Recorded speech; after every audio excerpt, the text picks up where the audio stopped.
Lihok, Galaw! Galbao, Kiwa!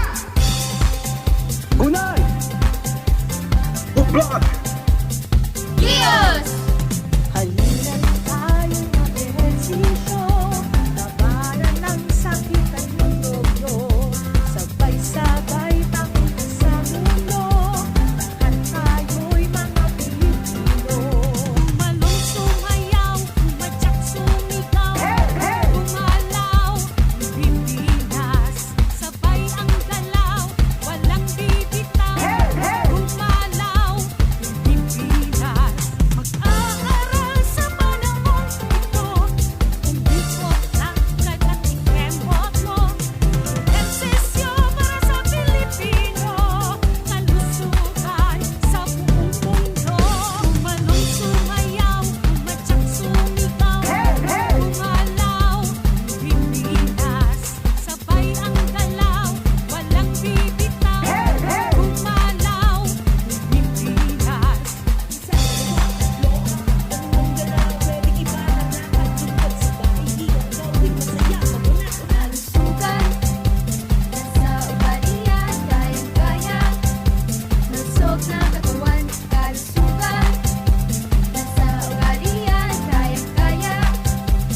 Pagkatapos pag-aralan ng aralin na ito, ang mga mag-aaral ay inaasahang na ipapaliwanag ang kahalagahan sa kalusugan ng mga sangkap o component ng physical fitness.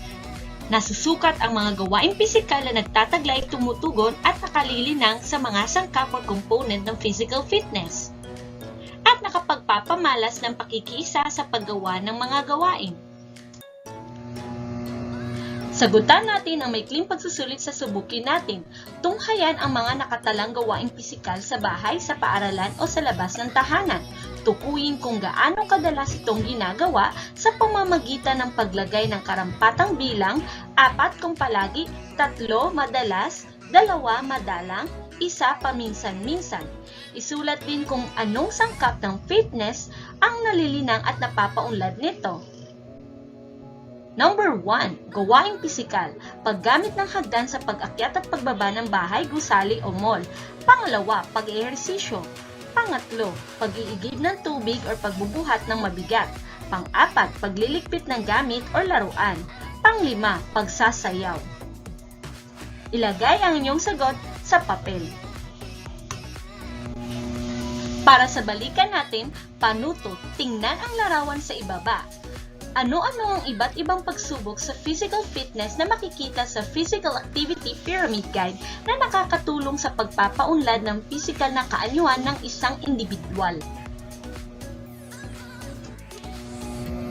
Ngayon, alamin natin kung anong ibig sabihin ng health-related components o kilala sa tawag na physical fitness components. Ang health-related components ay ang mga sangkap ng physical fitness na kadalasang ginagamit sa pang-araw-araw na gawain sa loob at labas ng tahanan, sa paaralan, at sa pamayanan. Meron tayong tinatawag na 5 physical fitness components. Una, ang cardiovascular endurance. Pangalawa, ang muscular endurance. Pangatlo, ang muscular strength. Pang-apat, ang flexibility, at ang pang-5 ay ang body composition. Ito ang mga sumusunod na gawain na lagi nating ginagawa na kaugnay sa physical fitness, tulad ng pagbubuhat ng bag or gamit, pagtakbo, at paglalakad. Ang una ay tinatawag na cardiovascular endurance o kilala sa katatagan ng puso at baga. Ito ay kakayahang makagawa ng pangmatagalang gawain na gumagamit ng malakihang mga galaw sa katamtaman hanggang mataas na antas ng paggawa. Ang mga halimbawa ay pagtakbo, paglalakad ng mabilis, pag-akyat sa hagdan. Pangalawa, ang tinatawag na muscular endurance or katatagan ng kalamnan. Ito ay kakayahan ng mga kalamnan or muscles na matagalan ang paulit-ulit at mahabang paggawa. Ang mga halimbawa nito ay pagtakbo, pagbubuhat ng paulit-ulit ng mga bagay, at pagtalon. Pangatlo, ang tinatawag na muscular strength or lakas ng kalamnan. Ito ay kakayahan ng kalamnan or muscles na makapagpalabas ng puwersa sa isang beses na buhos ng lakas. Halimbawa, ang pagpalon ng malakas sa baseball, pagtulak sa isang bagay. Pang-apat ay tinatawag na flexibility or kahutukan, kakayahang makaabot ng isang bagay ng malaya sa pamamagitan ng pag-unat ng kalamnan at kasukasuhan. Halimbawa na lamang nito ay ang pagbangon sa pagkahiga, pagbuhat ng bagay, pag-abot ng bagay mula sa itaas.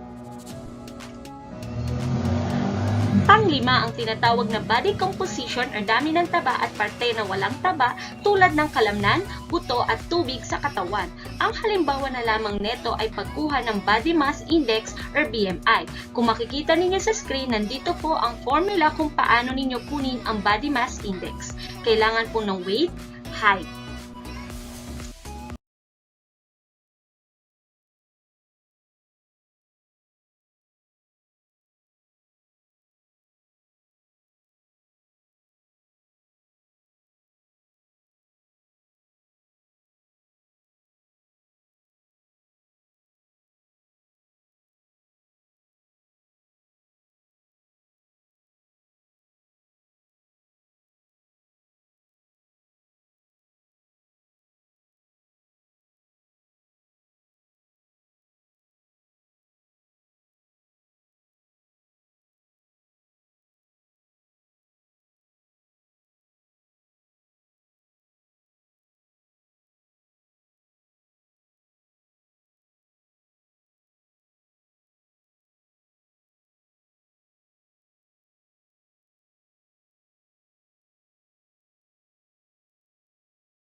Mahalagang tandaan na ang mga sangkap ng fitness ay malilinang ng mabuti kung naisasagawa ng tama ang gawaing pisikal.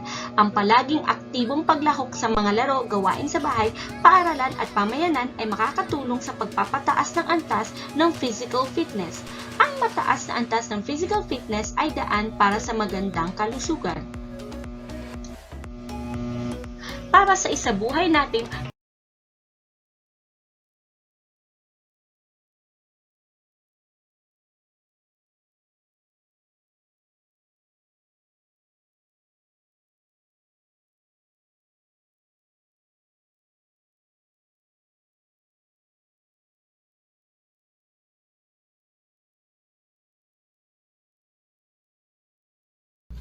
Okay, our next trick we're going to learn is the coffee grinder. We're going to start like our pyramid jump on both toes. I'm going to put my hands down, shoot one leg out, and we're going to swing our leg around, jump over it, and bring it back. So the leg comes over, under both hands, jump over the leg, and back. Again, slow, goes under, jump, and back. And fast, we'll do it like this. Try to get as high as you can, and you can do it on both legs, whichever one's easier. So again, it goes under, jump, and back, and that's our coffee grinder move.